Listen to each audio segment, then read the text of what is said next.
Eto, dito po mga kababayan, sa birthday party ba ito? Dito po mga kababayan, ano po, pinanood ko 'yan. Ang discussion nila mga bossing. Una nating, idi-discuss dito sa party nila na ito mga bossing, yung pagsabi nila na pupunta daw po sila ng EDSA. Mga mag-e-EDSA daw po mga kababayan.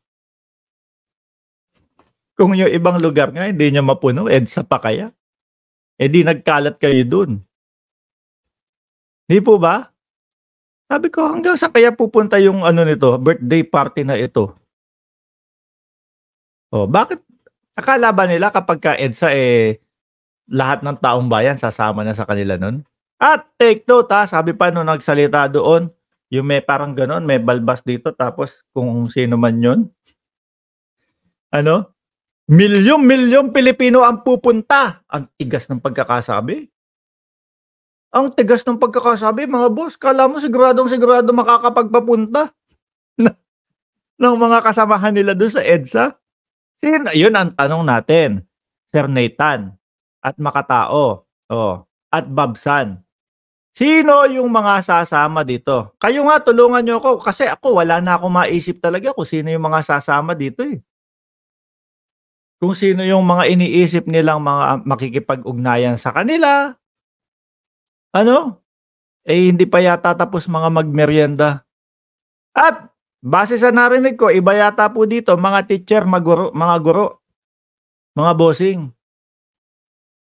Ano, kung hindi tayo nagkakamali dun sa narinig natin mga guro po, dapat po yan mga non-partisan po yan, mga kababayan, 'di ba? Pero tignan natin, tignan natin kung talaga bang may tumuloy o kung talaga bang may pupunta, ano? Maghanap tayo ng DDS dito, tanong natin kung sino yung pupunta.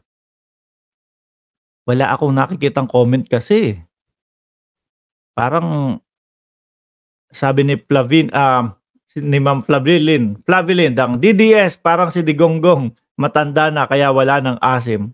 Oh, yung mga nagkaso is not guaranteed to collect. Kasi kapag natalo siya at nag-file siya ng bankruptcy, they cannot collect because she will protected by the BK Court. Maharlika yan. Gutom lang yan. May social media na. Tama! Ano, bakit pa sila nagpupuntahan dun? Oh. Tingin ko po mga kababayan, dyan sa rally na yan, siguro wala pang 50 yan. Dyan sa, ano ba yan? Kwentuhan? Hindi mo naman masasabi, rally yan eh.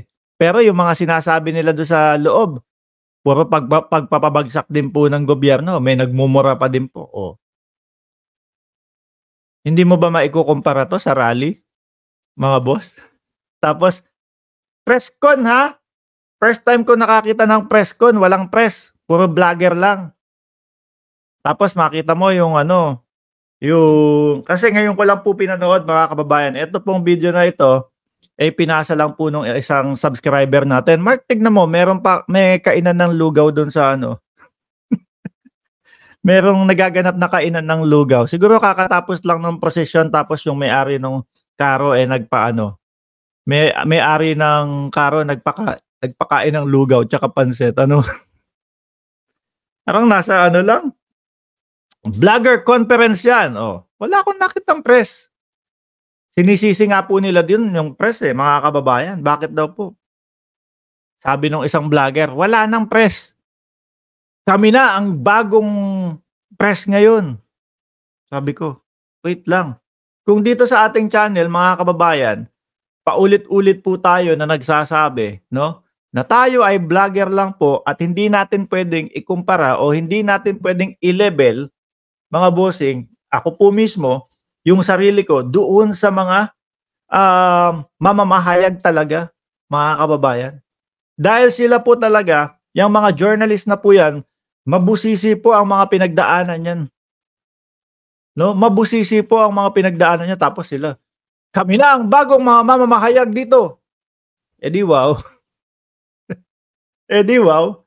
Baka lumalagpas na kayo doon sa kaalaman niyo na tayo, kumbaga nagbibigay lang ng reaksyon sa mga nangyayari at bawat pagkilos ng kani-kanilang mga pulitikal nila, 'di ba?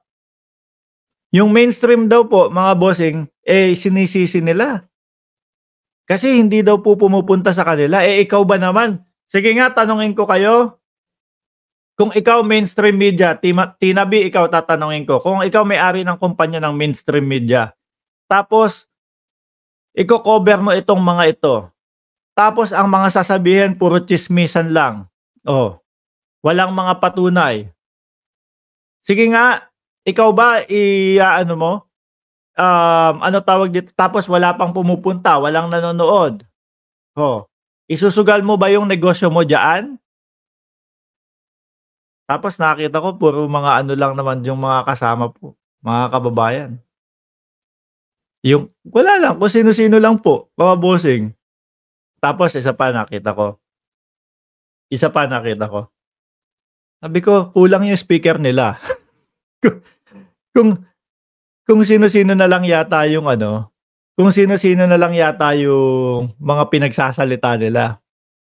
Ano po, "Hoy ikaw, halika, tara magsalita ka dito." Ikaw naman next, halika dito." Sabi ko, "Ano ba nangyari dito sa press con na 'to, na walang press?" Tapos isisisi, 'no? Isisisi sa ano, si Makatao naman parang aanga-anga. Ikukumpara mo ako sa SMNI, saksakan ng napakalaki ng pondo ni Kibuloy dun, tapos ikukumpara mo ako sa SMNI. Tapos yung umattend dito, "Lahat ba nakakain na ng lugaw? O meron pa po, unlimited lugaw tsaka unlimited pansit. O kung gusto niyo pa po meron pa pong ano, meron pa pong ano tawag dito, siopaw." Oh, 'di ba? Parang kainan lang 'to, eh. Ay Diyos ko Lord. O isa pa, ayan si Ka Eric nandiyan.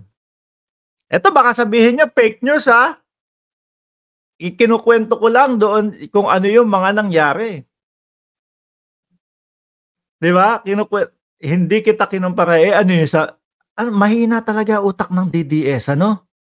Tingnan mo hanapin ko yun.